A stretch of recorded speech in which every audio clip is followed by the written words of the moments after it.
selamat petang kepada belia dan juga kepada kita.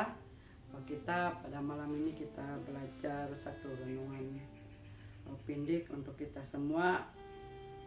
Ya, kita sebagai manusia di dunia ini yang masih tinggal di dunia yang berdosa ini, saya percaya kita semua tidak terlepas dari perasaan takut, bimbang atau risau, karena kita masih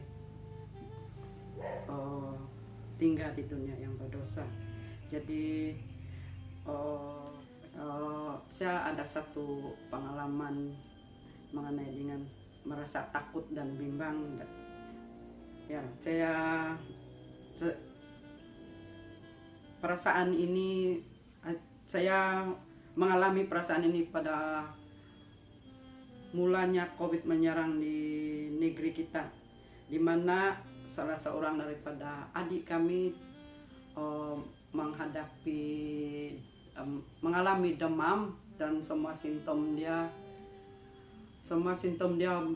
terarah kepada simptom apa yang ada pada COVID. Dan juga tambahan lagi dia adalah merupakan kontak rapat kepada rekan sekerja dia yang telah disahkan dijangkiti COVID. Dan pada masa ini dia tinggal bersama dengan kami, saya dengan bapak saya yang sedang uzur pada masa itu, di mana dia sedang dia sakit dan dia tidak boleh jalan dan duduk di kursi roda. Dan masa itu saya sangat takut dia dijangkiti, dan sampai ketakutan saya itu saya tidak boleh kawal, di mana sampai saya menangis dan berdoa kepada Tuhan. Saya katakan bahwa saya sudah penat. Jadi dan perasaan takut ini kalau melanda pada kita, dia sangat menekan. Kita tidak susah untuk kita mengatasinya, atau kadang-kadang ya terlalu payah untuk kita mau melawan perasaan itu. Jadi dimana walaupun saya hari-hari berdoa supaya saya diberi kekuatan untuk menghadapi perasaan saya ini, untuk melawan perasaan saya ini, tapi saya macam merasa tertekan. Walaupun saya mendapat hiburan daripada ahli keluarga, tapi saya masih tetap susah untuk mengatasi perasaan takut saya itu. Jadi sampailah pada satu saat di mana saya merasa tertekan dan merasa terlalu panas, sehingga saya berdoa kepada Tuhan, di mana saya katakan yang saya terlalu panas. Jadi pada saat itu saya berdoa untuk dikuatkan, dan saya lepas itu saya tidur. Dan pada sebelum itu saya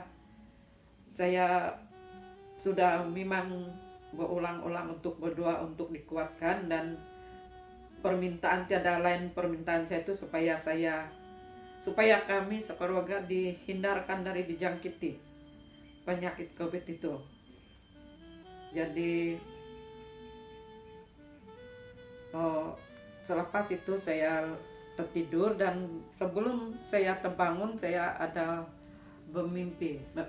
Saya itu saya melihat bendahari gereja itu sedang mengira duit di tempat dia selalu mengira duit persembahan yang telah dikumpul. Jadi selepas itu saya terbangun, karena perasaan itu tidak pernah hilang, perasaan takut itu tidak pernah hilang. Jadi saya terbangun dan saya tidak boleh tidur karena tekanan perasaan itu. Jadi dalam tekanan itu saya berpikir-pikir, kalau berpikir-pikir apa yang saya mau buat, saya timbul itu pikiran saya, kalau ada apa-apa terjadi dengan saya, jadi susah juga nanti dia orang kasih keluar duit saya di dalam akun ATM, di mana pada masa itu saya baru juga pincin dan menerima ganjaran pincin, jadi adalah sikit-sikit duit dalam akun. Jadi itu menjadi satu masalah kepada keluarga saya untuk mengeluarkan nanti. Jadi saya timbullah dalam keinginan saya menulis nombor akun saya di ujung Alkitab saya.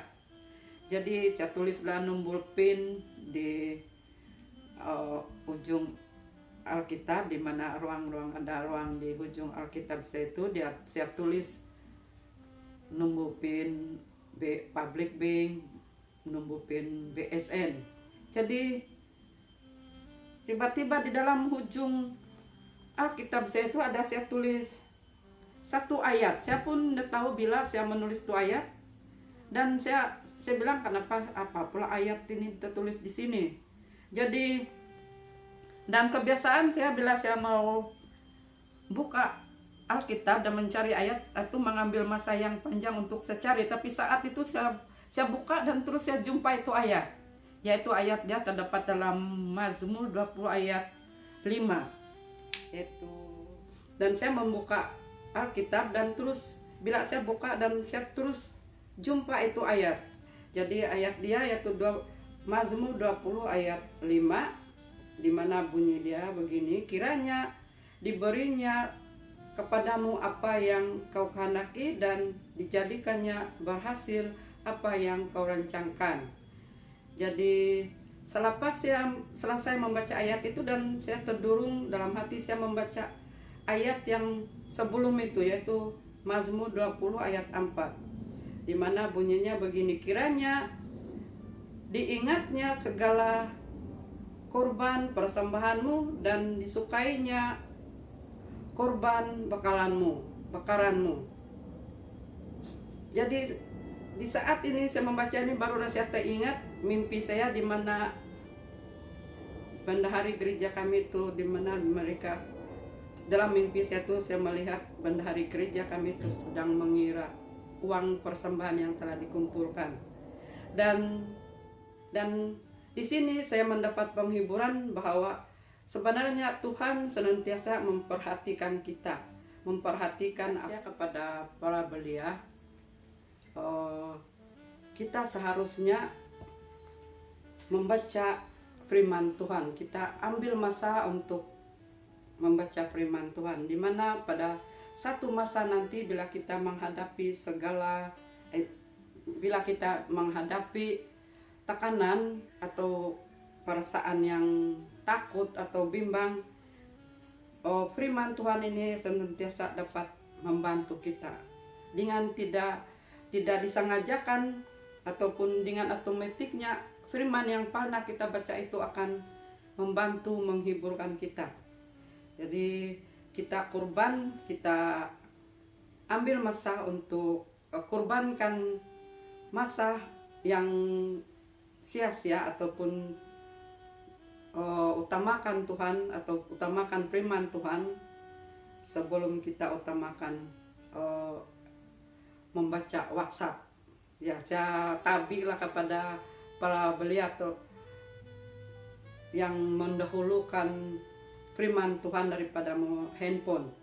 Karena saya sendiri yang sudah warga emas ini pun selalunya bangun dari tidur handphone yang duluan dibaca. Jadi mari kita korbankan masa atau korbankan handphone itu dulu, kita utamakan firman Tuhan seperti seranan kita gereja kita pada masa ini, di mana utamakan Tuhan, dahulukan Tuhan dan aku akan pergi. Ya, jadi mari kita dahulukan Tuhan daripada membaca WhatsApp ataupun dahulukan Tuhan daripada handphone. Jadi semoga kita diberkati. Jadi Tuhan memberkati kita semua. Amin.